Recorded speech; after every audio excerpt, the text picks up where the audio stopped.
I had planned to actually make a video today showing some actual homesteading. We get a lot of comments, does this guy, that being me, ever actually do any homesteading? Well, we do it daily, every day, okay? But I know that over the last number of years, we've gotten less and less people coming around here in the evenings for the corn and the peas, and more, like millions monthly more, coming around for the stories. So I'm here to tell you a story today. Now, we did do some homesteading today, as we always do. Look what I made.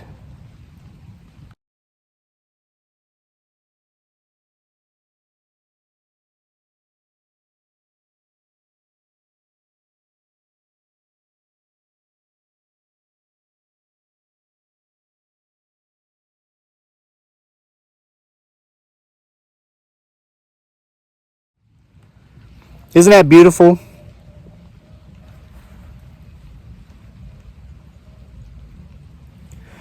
Now, if you want the skinny on that, as far as where I bought it, how much I paid for it, and you want to actually see me assemble it from beginning to end, go watch the video on my wife's channel. Channel's named Life with Dearly. I'm going to stick the video we made for her channel up in the center of the screen here at the end of this video, so you can just click on that, go over there, subscribe if you haven't yet. She's a sweetie.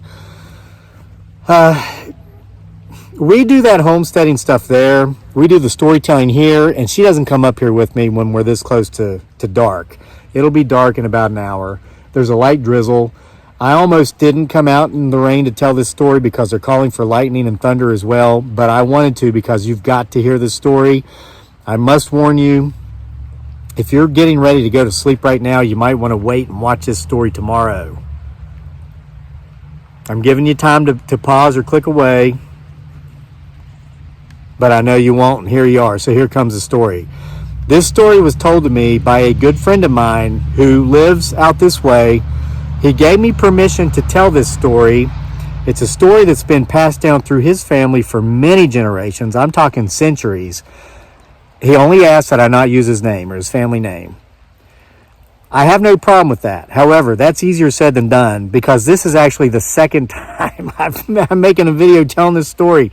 I did it this morning after my morning run, and it was raining already, but I took the phone with me and told the story while I was doing my cool down. But while I was going over the video before uploading it and publishing it today, right in the middle of the video, I said this guy's name.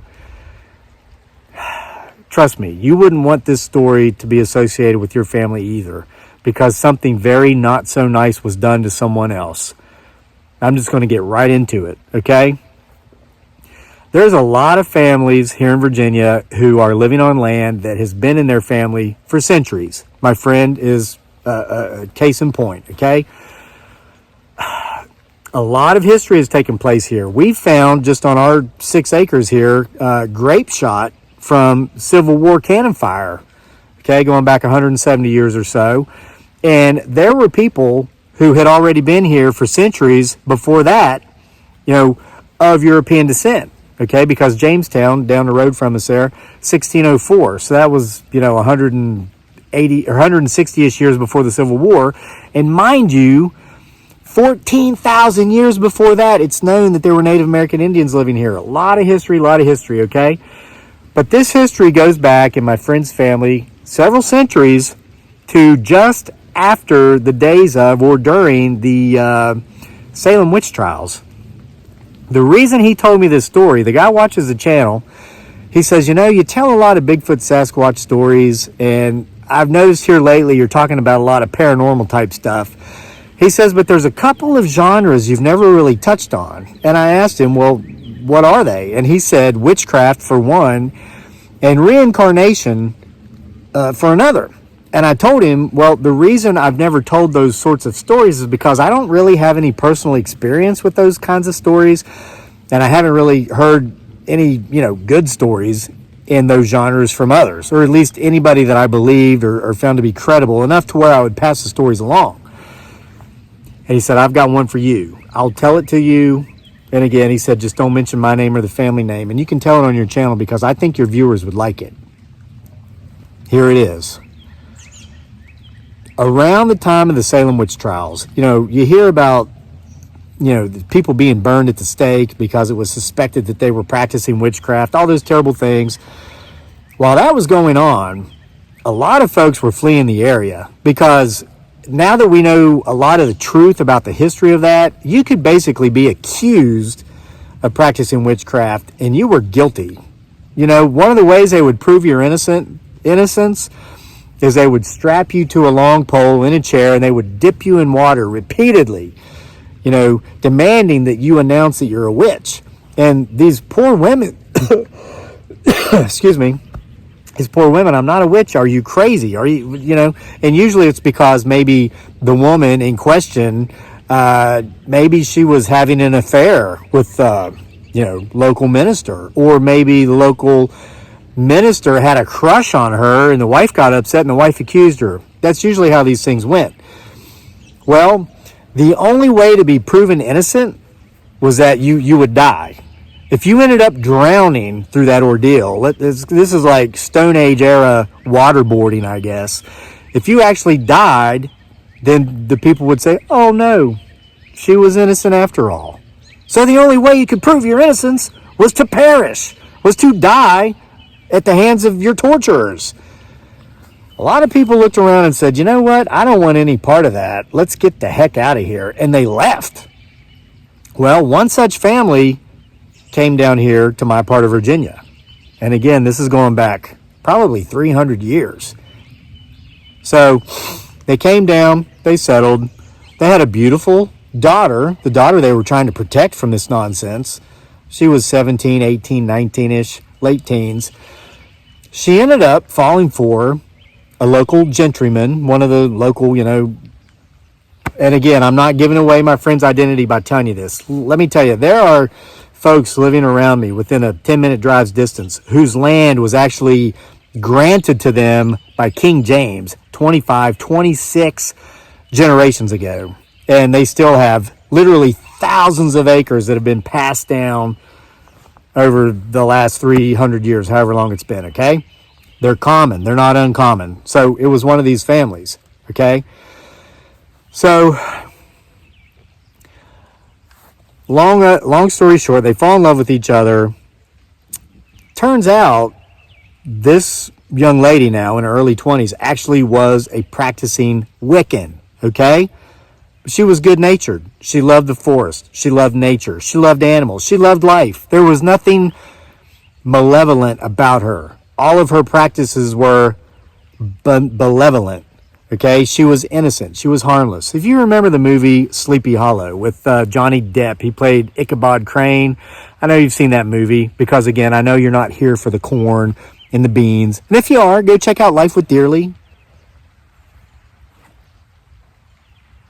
If you caught that, timestamp it. That's why my wife won't come up here anymore with me at story time, okay? That's why we do the gardening and the planting and the bee box building during the day, closer to home. That's why I come up here when the veil grows thin at twilight and tell these stories alone without her. All right. So, anyway, she was a witch. She was a witch. Harmless. Meant no ill will towards anyone. But the family, not so much out of Puritan beliefs, but out of fear that people who did have such beliefs would find out their family had brought a witch into the family by marriage, decided they were gonna kill her. I mean, I'm supposed to use the word dispatch, I think, here on social media, but it was murder. It was murder.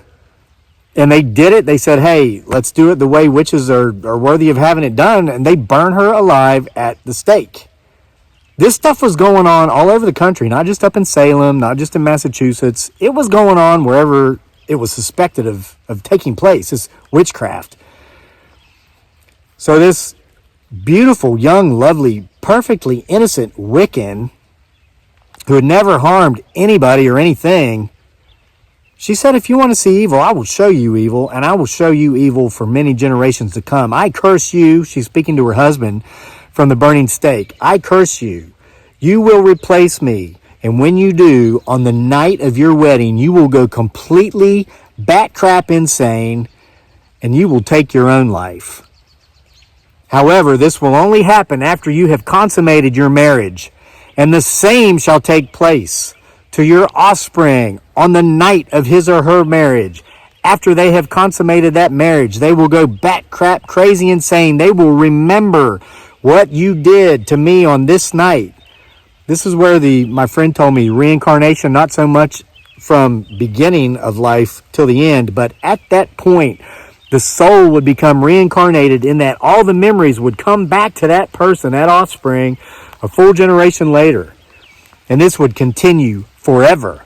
The only way to break this curse would be to completely rid yourselves of the body once it's gone. But I make this curse such that the earth will not accept you and the sea shall spit you out. And that was the curse she put upon the family. They thought nothing of it until old boy went out there and took another wife. He did get remarried a couple years later. And on the night of his wedding, after consummating his wedding, the guilt completely overtook him. The guilt associated with what he had done with his first wife.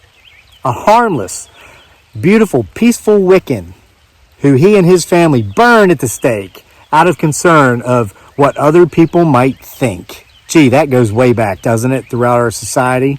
I wish we could get past that now, to where we would treat other people like this because of all things, what other people might think.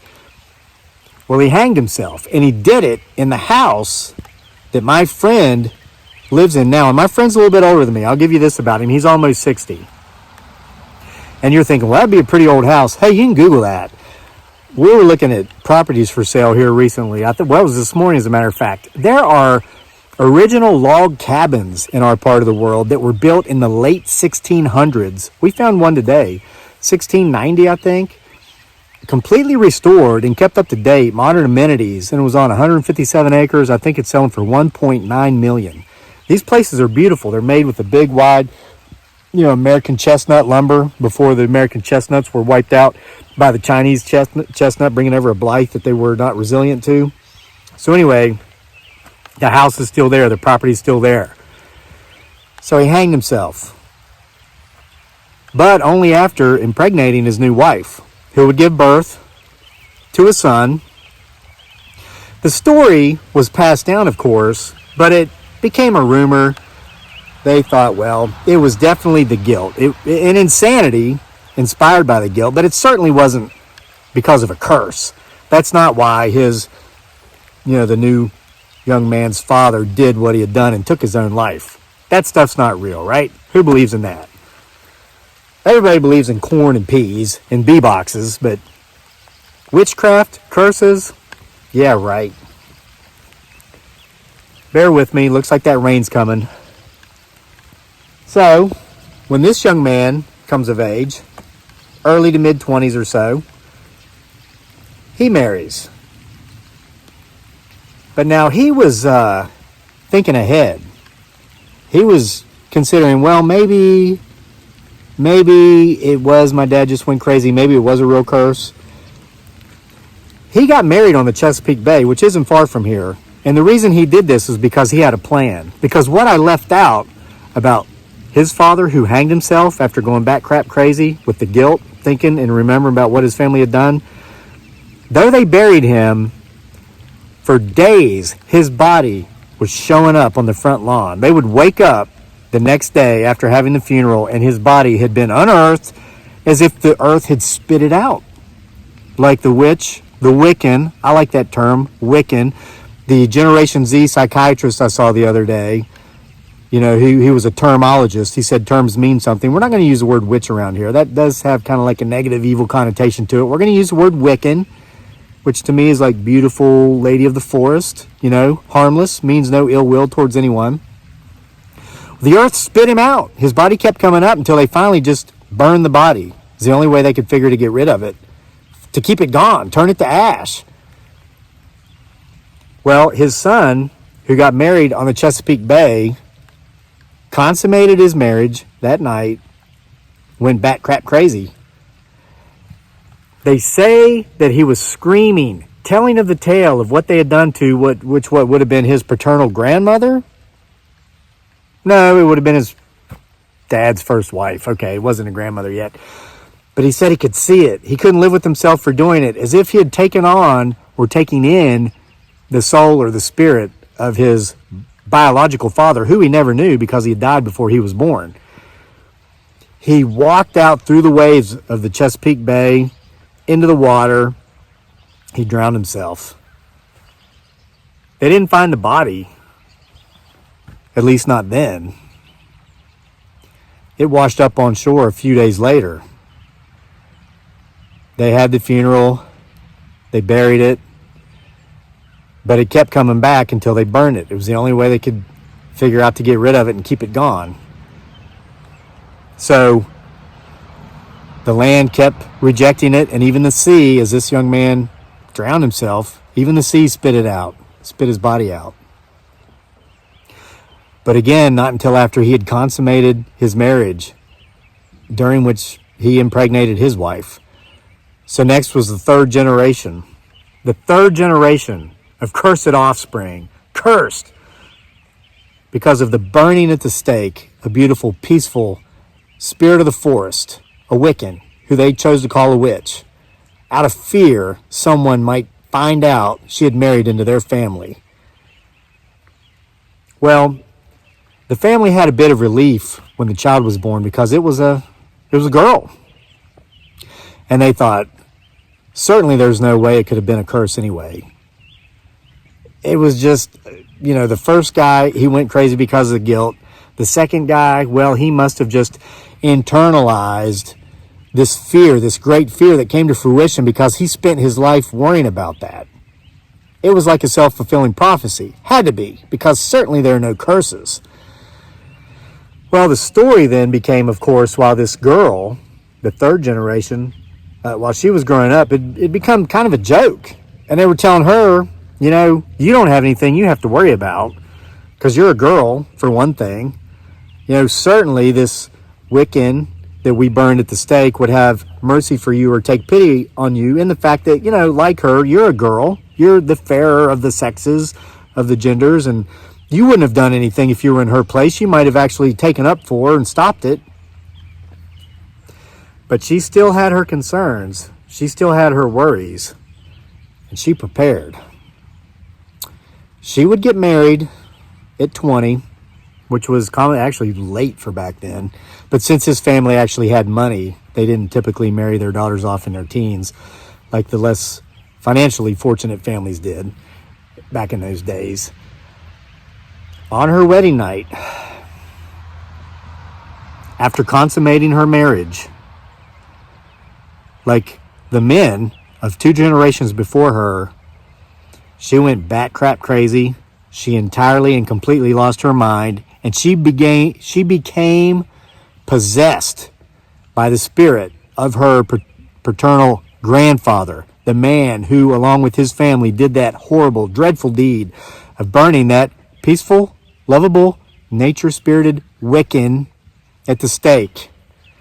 She saw it with her eyes. She was screaming, and when she yelled, "Light the fire!" though he did it in tears, her new husband did what she told him to do.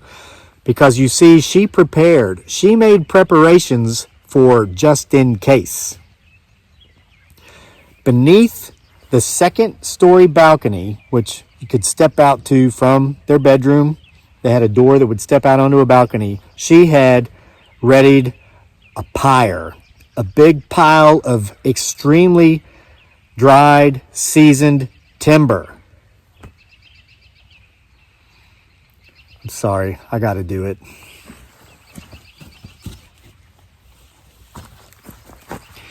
She had it stacked full of well-seasoned white pine. That was, this isn't that dry because it's been kind of misting today, but it has the resin in it, which lights like gasoline. Okay? Her husband struck that match, lit that pyre, and she threw herself into the fire, where she painfully, no doubt, perished. However, she also, as a result of the way she perished, cremated her body, and as it turns out, cremated the curse. There was no body, there was no corpse left over for the earth to reject, to show up the next day on the lawn. There was nothing for the sea to spit out. She planned ahead. She had this assumption, she had this idea that she could end both the curse and, of course, eliminate the ability for the curse to put the body back on land by jumping into that fire and by taking her own life that way and by going ahead and cremating herself that way. And, of course, no one knows if indeed she had become pregnant while consummating her marriage. But if she had, there would be no further outcome from that either. So my friend's family's land was then, of course, passed on through nieces and nephews, cousins, aunts, uncles. But that particular line, that particular lineage of the family, that limb, if you will, on the family tree was cut off forever.